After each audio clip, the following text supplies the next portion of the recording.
Hello and welcome to our podcast, everyone. I am William, and I am very happy to be here today to help you on your English journey. Hi, William. I am Christine, and I am so excited for this episode. Today, we are going to talk about how to make learning English easy and fun. That is right, Christine. You know, many people feel that English is very difficult, but it does not have to be. English is the most important language in the world today for getting a good job, traveling, and connecting with people. It really is everywhere. But William, why do so many learners feel stuck or nervous when they try to speak? That is a great question. One of the biggest mistakes is focusing on speed. Many students think that speaking fast means you're fluent, but it actually creates more pressure and fear. I agree. When you try to rush, you forget words and your brain cannot keep up. It feels like you are crashing a car because you have no control. Exactly. Real fluency is about control, clarity, and confidence, not just how fast you can talk. In fact, slowing down is the fastest way to become fluent. That sounds so much better. So, how can our listeners start practicing English in a way that feels natural? The best way is to start with your own life. You do not need to talk about history or science to practice. You can just describe your day. You mean like a daily routine? What time I wake up or what I eat for breakfast? Yes, when you talk about your day, you are using real, useful English that you can use with others. You stop translating in your head and you begin to think in English. I love that idea. Should I just talk to myself while I'm doing things around the house? Absolutely. You can narrate your day like a story. Say things like, I'm brushing my teeth now, or I am making coffee. The water is hot. And it does not matter if the sentences are very simple, right? Not at all. The goal is not to be perfect. The goal is to be present in English. Another easy habit is to name everything you see. Look around your room and say the words fan, pillow, remote, mirror. That is a great way to build vocabulary without using heavy books. It makes your room feel like an English zone. It does. You can even change your phone language to English or put sticky notes on your walls with useful phrases. You don't need to travel to London. You can build a little London right in your room. That is such a smart tip. But what about the physical part of speaking? Sometimes my mouth feels tight when I try to say English words. That is because fluency is also about your mouth muscles. Your lips, tongue, and jaw are muscles that need training. Think of it like being an athlete or a dancer. So I need to exercise my mouth every day?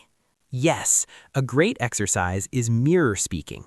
Stand in front of a mirror for 10 minutes and talk to yourself. Watch how your lips move and listen to your own voice. And if I find a word that is hard to say? Repeat it slowly. Use your hand to feel the vibrations in your throat. This helps your brain and body connect. I have also heard about something called shadowing. Is that helpful too? Shadowing is a secret weapon for fluency. You listen to a native speaker on YouTube or a podcast and repeat what they say immediately, like an echo. It teaches you natural rhythm and how to pause correctly. Pausing seems very important. I used to be afraid of silence because I thought people would think I didn't know the words. That is a common fear, but silence is actually a sign of confidence. Great speakers use pauses to let their words land. It gives your brain time to find the next word, so you don't have to say or ah so much. So instead of a machine gun, I should aim to speak with power and timing. Exactly. Speak in chunks of words, not word by word. Instead of I want to go to the store, say I want to go to the store. It sounds much more natural. I can really hear the difference. William, what are some common mistakes that we can fix easily? Well, many learners confuse the phrase how about. They might say, how about your weekend, when they want to ask how it was. Oh, I've heard that. What is the correct way? You should say, how was your weekend? Use how about when you're making a suggestion, like, how about we go see a movie? That is very clear. Are there any other simple phrases that make you sound more like a native? Yes, using phrases like sure thing instead of just yes or no problem. Also, when you want to ask for a favor, saying, "Would you mind?" is very polite. For example, "Would you mind giving me a hand with this?" Give me a hand is such a great idiom. It just means to help, right? Right. It's not literal, you're not giving away your hand, it just means helping someone out. I love how English uses blocks of words that fit together. It makes it easier to learn phrases instead of just individual words. It really does. And that leads us to the most important thing, your mindset. You must choose progress over perfection. That is hard for many people. We are so afraid of making mistakes. Mistakes are part of the growth. You cannot wait for perfect grammar to start speaking. Grammar improves through speaking, not before it. So I should speak even if I am nervous? Yes, courage is not the absence of fear, it's speaking anyway. If your heart races or your hands shake, just slow down and breathe. People care more about connecting with you than they do about your small errors. That is very encouraging, William. It sounds like real confidence comes from being in control of your own voice. It does. Don't speak to impress, speak to connect. If someone understands you, you have succeeded. I think our listeners will feel much better now. Can you give us a simple daily plan to follow?